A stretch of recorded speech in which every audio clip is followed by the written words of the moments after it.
Well, the demise of the News of the World will also affect photographers worldwide who make a lot of money from selling pictures of celebrities to the newspaper.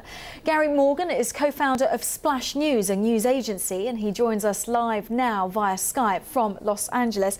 Gary, what do you make of the demise of the News of the World? How is this, in your opinion, going to affect photographers and the paparazzi, of course?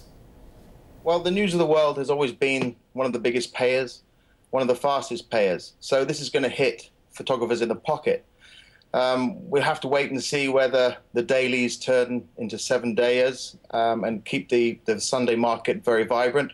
But certainly the News of the World has been the leader so far in payment and kept the competition very aggressive. And over here, for example, the story has had repercussions as well, because traditionally the British tabloids are seen as something the Brits do. It's as British as warm beer and bad teeth.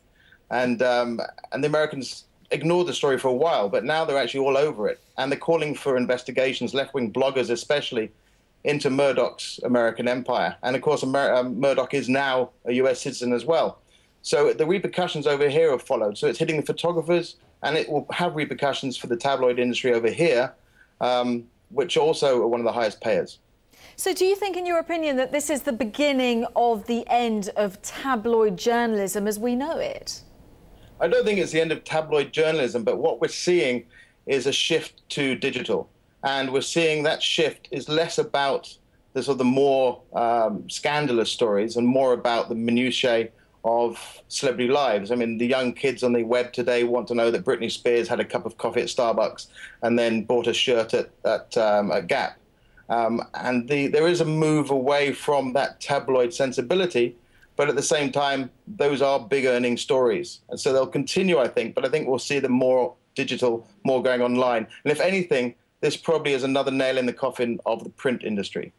And do you think, briefly, if you wouldn't mind, that the end of the News of the World, that this is it, that Rupert Murdoch has done enough to get away from all of these allegations?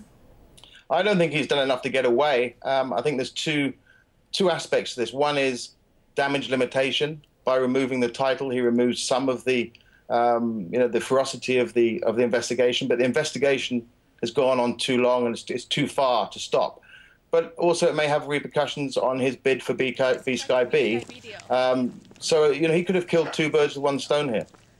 All right, Gary Morgan, co-founder of Splash News, joining us live via Skype from LA. Thanks for your time and your expertise there. Now, let's get some of the day's other news, because Sharanjit, dozens of people have been killed in violent clashes between rival political groups in Karachi.